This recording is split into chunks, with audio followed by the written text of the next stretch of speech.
Right about this time, you're listening to your man Podine. This is Assorted Flavors. Today, we're gonna touch on hip hop.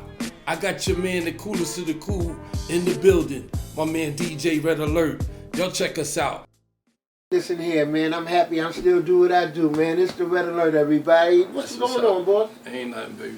Yo, I just wanted to come and check. Let me explain something, man. Even though a lot of people to this day see what is in front of them, they don't understand what it took from the beginning stages. Yeah. And nobody ever take time to articulate the form of what it will going to be later on. You know? Mm-hmm. What you feeling on that?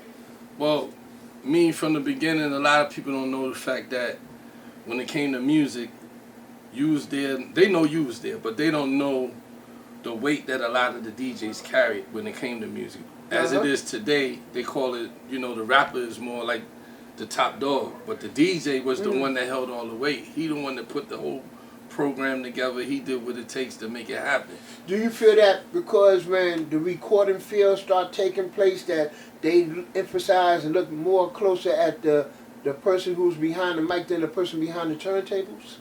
Nah, I think back when the transition came when the labels start getting involved after like Rappers Delight came out, right, and it started being more commercialized. Once it came out, a lot of people used to say, boom, that the rapper was important because you heard the slick stuff that he was saying. Right. But they didn't know that the DJ was mixing the record, making it sound slick. Right. To make the beat even go non-stop, to make it what it was. Because when you think of an example like they always say, Grandmaster Flash and the Furious Five, you always put the DJ name in front. Exactly. And then it went as far within maybe the mid-'80s where you had Eric B. and Rakim, DJ Jazzy Jeff and the Fresh Prince. That's right. I'm just naming a few because a lot of people forgot that it was so important for the DJ to be in the forefront. He was the maestro. He was the band. He was the leader. He set the tone. He was like the Pied Piper.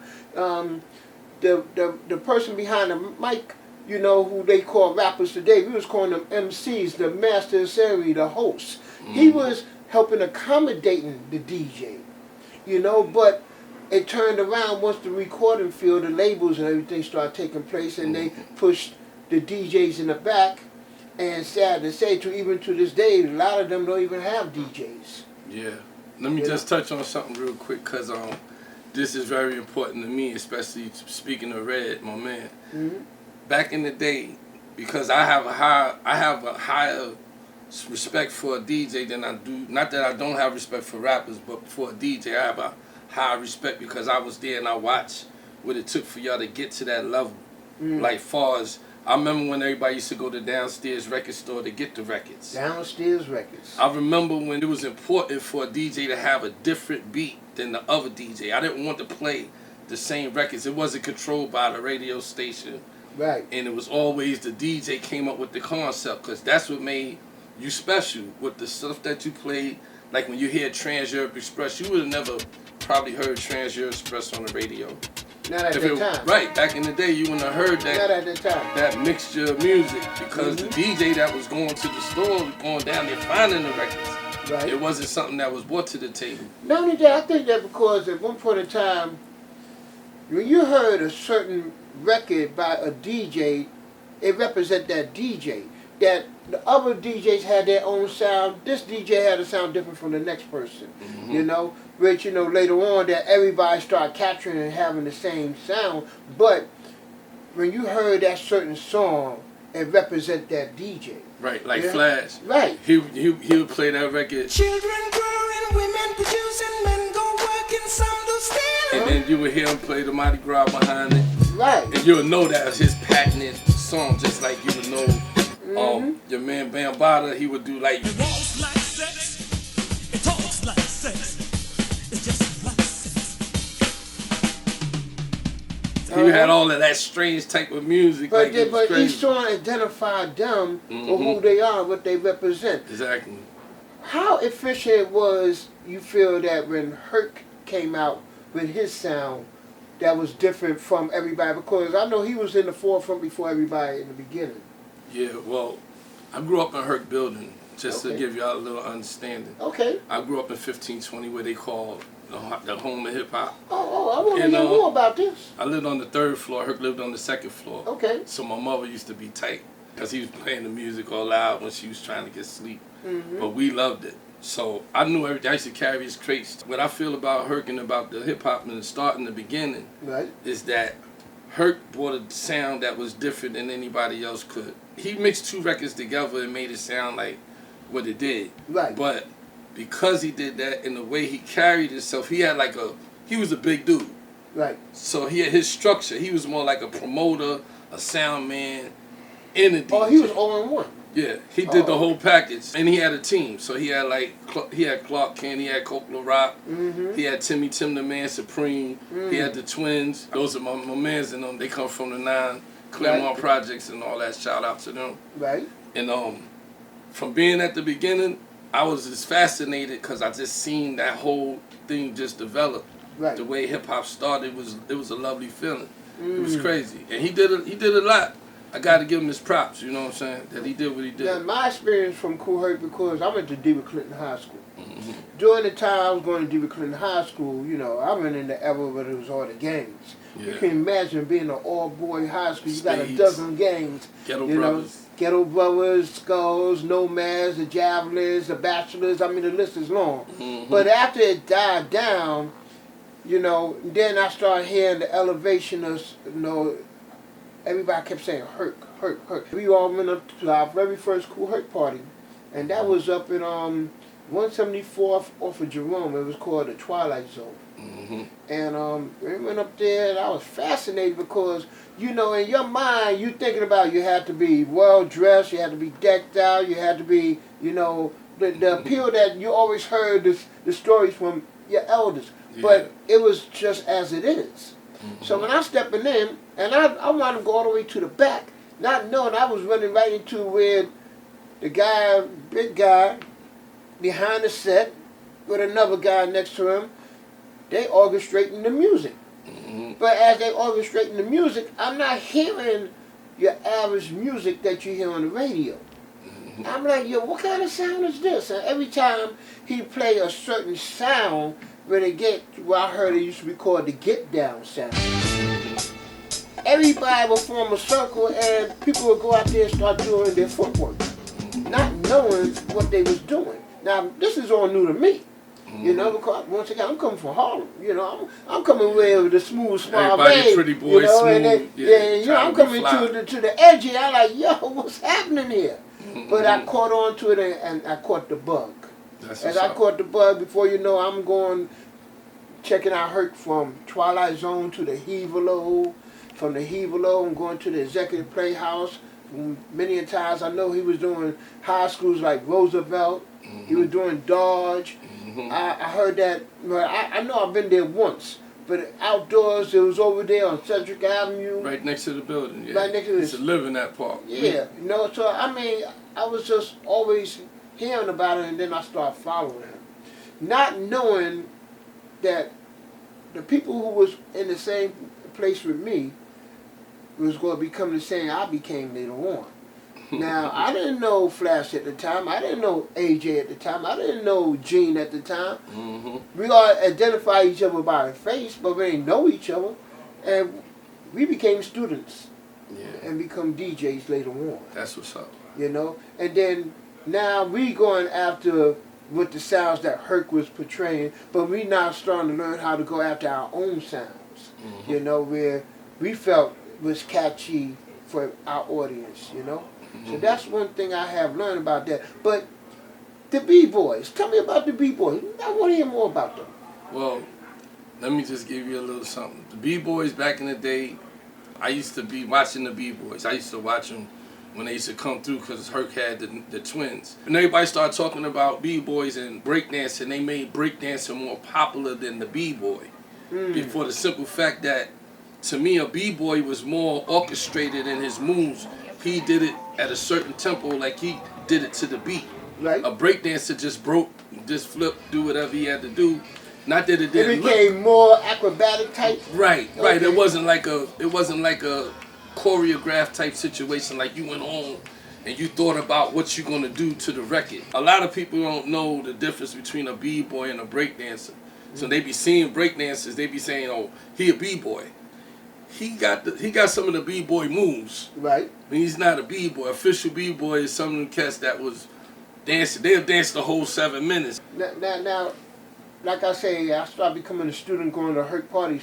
I know in the frame of people's minds, they think that at a Kool Herc party was breakdancing all the time. It wasn't always breakdancing all the time, because there was a lot of smooth songs that, or even music or songs, and I say music because there was some music that had no vocals, you know, but it was so smooth that you was adjusting to it, you know, or if it did have vocals, you know, it was just smooth. But there was some that I would always consider like sounds of Kool Herc. When I'm thinking of T Plays It Cool, I'm thinking of Eddie Kendrick, Body Talk, you know, 7 Minutes of Funk. Yeah, 7 Minutes of know, Funk. Honey Butt, Mandrill. Exactly. You know, I mean, these are some of the sounds that, you know, you just sway along with the lady, you know, and then, you know, you still had some of them disco classics. Yeah, I remember when the bus stop came out, everybody doing the bus stop at the time, you know. Well, he had a bunch of different music. Yeah, Right. he had a bunch of, he mixed it up. One. He mixed it up. Mixed it on one. One of the records that stood out to me, and I bet you, if you was a Kool Herc fan back in the day, you wouldn't want to leave it to the end of the party. Because back in the day, the parties used to go in at 8 o'clock in the morning. From now, you know, they cut off at 4 o'clock. Back in the day, the clubs was open till 8 in the morning. Yeah. If you went to the Paradise Garage, they didn't start partying until midnight. And they was open all the way to 12 o'clock. But Herc used to close all of his parties out with one record. Which record got? I bet you don't remember. Yeah, I'm trying to remember. I'm going to hit you in the head with this one. It was for the ladies, too. So this was for the ladies. You see, I'm rocking with the rockers, jamming with the jammers, and party with the people, because we are the people's choice. You're listening to the voice of the people's choice. Young ladies don't hurt nobody. We just came to party. That used to be one of the known sayings that Herc and Coke La Rock used to say. Okay. Herc wasn't DJing the whole night when it used to be, because he was more like a businessman too. Right. So he was more like the promoter, and he would walk around and keep the peace and make sure that he was networking with everybody in the party. Right. So he had like Clark Kent on the turntables. He had Timmy. Tim. Yeah. Tim had, you know, rest in peace. He had his own sound. Each DJ had their own sound and brought that certain flavor to the table. Like when you would hear one of the records, like Body Talk, that would be like Coke La Rock would play that. He was on that smooth, fly, disco, lovely, Playboy type music he would play. Now let me ask you this. This is my opinion. I could be wrong. You tell me, you correct me. I will always consider Coke La Rock to me the first MC. Now I know Herc was also on the mic too. He was saying some stuff, but I always look at Coke La Rock because he was his host, his MC, accommodating along with Herc, and he used to always say very short, brief things like "you rockin', you don't stop, rock on my mellow." You know, my mellow, my man. My mellow, my man. You know, he call out people names in the house. You know, I knew who his main man was, both for Herc and his main man. My man, rest in peace, Cocaine Smitty. Yeah. Cause I know my man was always on the low, but always make sure things was good for them. That's right. He used to hold them down. Definitely. Yeah, that was love. Definitely. But Coke was the first MC. He always was the one that when you see Coke, he's on the mic. He always had certain like little slang, you know, little lyrics that he would say. He wouldn't even be rapping like a rapper. He would just say little slick stuff out his mouth, and you'd be like, "Oh, that's crazy." You say you listening to the sounds of Kool Herc, and they used to have the echo chamber back then. And Coke La Rock, and they used to always sound so official. When you went into the room, a lot of people don't even know this part about Kool Herc. They know him about DJing, but they don't know that he was like a sound specialist. Oh, okay. Like when you go into his parties, like I watched him set his equipment up. I done helped him load the equipment in the van, like I told you, the crates and all of that. I done helped him put it in the park, the setup. Herc always took a lot of pride in his sound. Like whenever I've been in the party when he played the first record, he'll put on a record like Mr. Magic or something. He'll play the record, and then he'll turn up his highs, he'll turn the mid-range up, He'll turn the bass up and He want that perfection. make it sound so crisp that when you go in and you walk, he'll go to the middle of the room, examine the sound, make sure that it's flowing properly. He was really official with his sound. I've got to give him that. Yeah, respect A that. lot of people know, they know Herc from DJing, but they don't know about the sound game. He really. He used to put that down. And I know in the past, because you know you was official when you had a sound system, but there was one thing that made a DJ official if he had the Macintosh amp. Yeah. Because, He had the 1000. Yeah, because the Macintosh amp, a power amp, you gain respect when you had that amp. Yeah. You know, you could have all the other, you can have a bunch of different amps, but That Mac. that Macintosh made you official. Yeah. You know, it's an Yeah. honor, respect behind that. Yeah. You know. That's crazy. Yeah. Now, for how long he had that stronghold until a next wave of DJs came out? The people that started being a big influence, that came and started having a name, was like Grandmaster Flash, Flash. Disco King Mario, and the Yes, Chuck City uh-huh. Crew, Yes. Theodore and them. What Yeah, about there's so many. what about my man Smokey? Flowers, Smokey, DJ Smokey was Smokey, official. Smokey, Definitely Smokey official. Sons. I was in the Smokey hooky party, and I can't be talking about this. I remember the 5%ers ran up in there and took over that joint and got some people about it there. Get that money. Give me your money out your pocket. Right? I was supposed to be in class at Taft. I went to Taft High School. Okay. And instead of going to class, I went to the hooky party, Smokey hooky party. Yeah, okay. And they caught some people up in that joint. Yeah. That was crazy. Yeah. Now, PDJ Jones, Yeah. I know he was playing the same time Ogden as Avenue. Herc, but he was more downtown with the disco DJs. Right. Because him and a lot of people don't know there was a female DJ called Becky DJ Jones. So they both was rocking downtown with Grandmaster Flowers and Maboya and Plummer and Together Brothers. But he also had a spot up in the Bronx. Yeah, on Ogden Avenue. On Ogden Avenue, Little bar. 165th.